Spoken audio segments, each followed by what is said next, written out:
Hi, this is Damien Ritchie for EDL-850, Module 14, the case study, Internet Use Violations, Standard 5.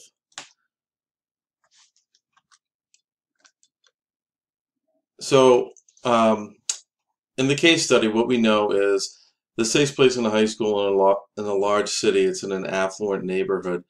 Um, the principal, who is Dr. Smith, is well established, and the school's reputation is his primary concern. Dr. Smith only hires highly qualified teachers.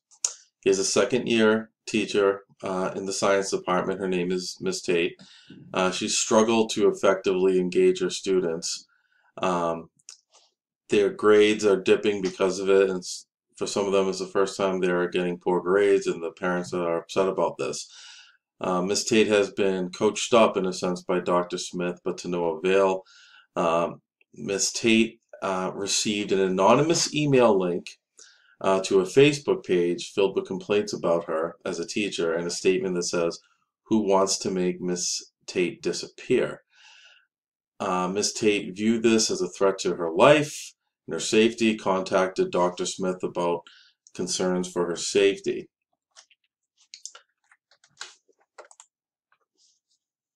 What we need to know is, did Dr. Smith contact the local authorities after speaking with Miss Tate?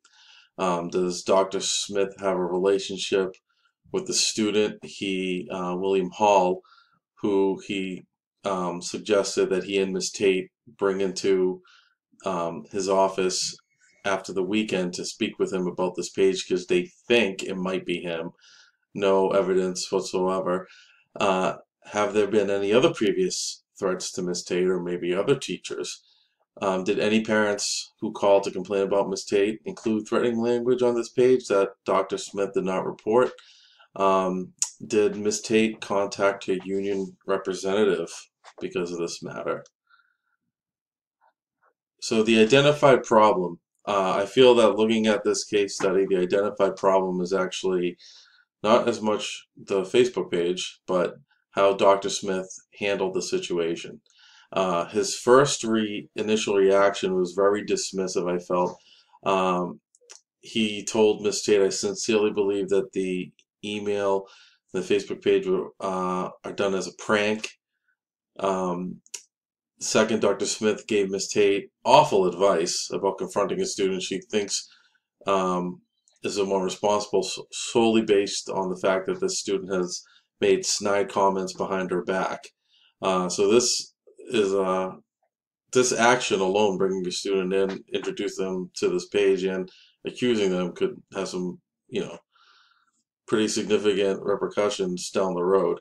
And third, Dr. Smith's first person he thinks of for help is the district's technologist, which I can't see how the IT person can figure out who made a Facebook page or where an anonymous email came from. They don't really have that jurisdiction. So the plan of action. One, Dr. Smith needs to assure the safety of Mrs. Tate. Um, And he needs to immediately contact the local police. This is something beyond school matters. Obviously, it is related to the school, so it's something that they'll have to work with hand in hand, but the investigation should be done by authorities. Dr. Smith should seek counsel with the school resource officer and the district's attorney to choose the best course of action. They are dealing with minors, or potentially minors, and potentially adults too that may have said some contentious language on that Facebook page. Dr. Smith needs to definitely display more empathy towards Miss Tate and inform her that if she does not feel safe or comfortable, she may take a leave until this is resolved or determined by the police that there actually is no threat.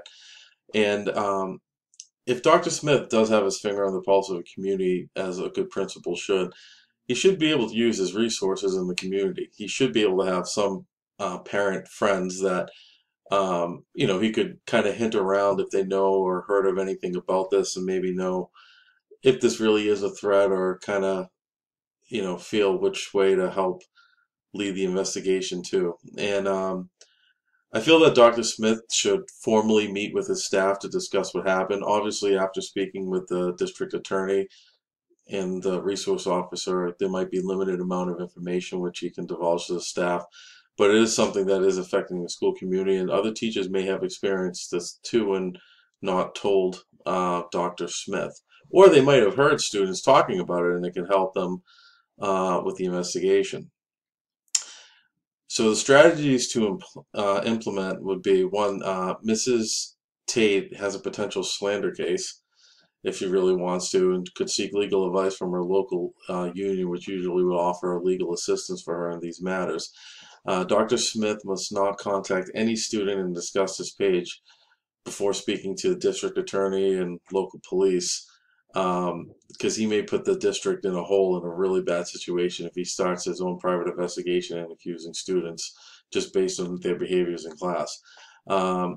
We have a teacher that feels unsafe, and that should be acknowledged until authorities determine that there is no danger. To just be real dismissive and telling Miss Tate to come back to school and don't worry about it is not really the best way for a leader to handle that.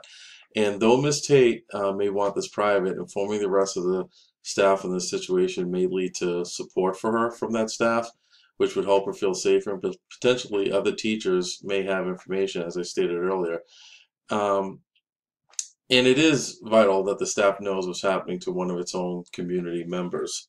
But as I said, there may be some information that they're not privy to have. What is best for the students? I feel that one, Mrs. Tate may be off right now, and that's totally understandable mentally and emotionally what she's going through, when she view this as a threat. Students are having a difficult time with her instruction. This may be a time where you grant her a leave for a week or so, even if there is no threat to her, just for a mental recovery. And I think for students, a really good thing, not Dr. Smith, but Dr. Smith can make a mentorship between another science department teacher that can help Miss Tate, as opposed to Dr. Smith himself trying to coach her up. Somebody that knows the curriculum, knows the students better in the classroom more often. A more experienced teacher can be more beneficial for Miss Tate and the students. There should not be any interaction with students regarding this matter. And to be honest, I feel that in cases I've seen with stuff like this, that the people who do the investigation should be the police officers and no one involved with the school. And any students that are questioned, as I said, should be done through the police, because it's, legally, because they're minors. It's just covered more for school safety than potentially a school doing an investigation. It's also something that they're not experts in. If kids need to be educated, you can bring them to the school. If they need to be questioned, they can be handled by the school resource officer. My decision would be to, that's solely based on what's best for the students, because that's how it needs to be moving forward, is hand the investigation over to the local authorities and support them in their cause. Whatever they need, you can give them access to. Support Miss Tate. She doesn't feel safe in the school. Accommodate for her until they determine that there is no danger. Not only does this help Miss Tate, and ethically is the right thing to do, but it shows the rest of the staff that you care about them. Next, find a mentor for Miss Tate. It was nice that Dr. Smith tried to help her, but he should really find somebody that works in her field that can be her mentor. And I wouldn't communicate anything to the staff about this case that is not recommended by the police. Ms. Tate could potentially have a lawsuit on her hands. She could press charges, so you don't want to get tangled up in that web by divulging information that shouldn't be given out to the rest of the staff. But having the staff understand that there is a situation, though, could potentially help all, and makes you, shows that you're concerned about your staff. So the resolution, the police will be able to use their authority to determine the creator of the Facebook page and where that email came from. If it was a student, the school will follow handbook discipline policy, and the police and Ms. Tate may press separate charges on their own. Ideally, if it was an individual student, that would be dealt with. But if it was an adult, the matter may be handled completely externally throughout this after this investigation. This would be an adult creating a Facebook page and slander and everything else. So the police, like I said, could completely press charges on their own, and Ms. Tate may follow suit. Um, and I would then meet with Ms. Tate and how comfortable she is about addressing internet use to the school community, not her address it, but this could be an opportunity for growth for the school culturally.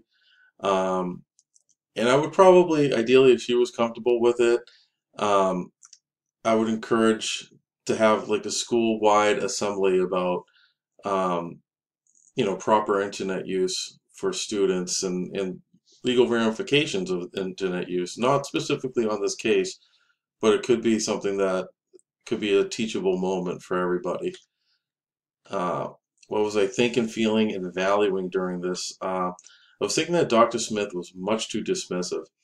That this is something beyond just a school discipline, and Miss Tate felt unsafe, and he really wasn't, I think, in touch with that.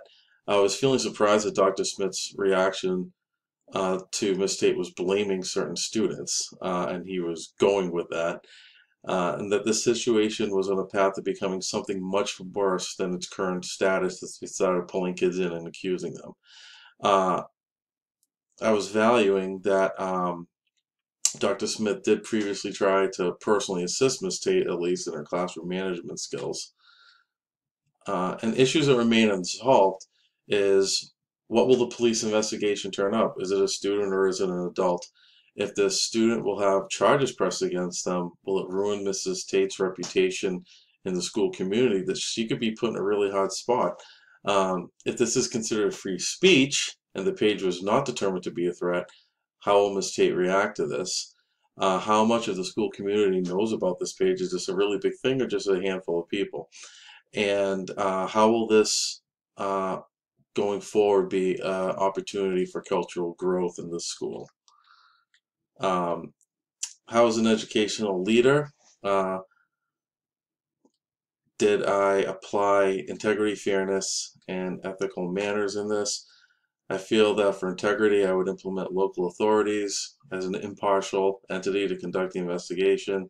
This matter would be handled maintaining that the students being investigated are innocent until proven otherwise, and I would respect Ms. Tate's concern for her safety as valid. Fairness, I would not have questioned a student based on teacher's hunch. That's not the appropriate way to go about doing it. Ms. Tate is going through an emotionally trying time. I would not hold it to the same standards as other teachers. And having an outside source like a district attorney and police officer come in is definitely fair in regards to, as I said earlier, they were basing it on a hunch. Um, Acting in an ethical manner. I'm not going to act as a judge, jury, and executioner in this situation. It's better to have a group of people handling this. Um, I wouldn't even attempt by trying to identify which student would do something, have the police do that on their own as an impartial group. And I would have valued Ms. Tate's current feelings, but also try to support her as growing as a teacher with an experienced peer mentor. So that concludes my Module 14 for Internet Use Violations. Thank you, and looking forward to seeing everybody else's.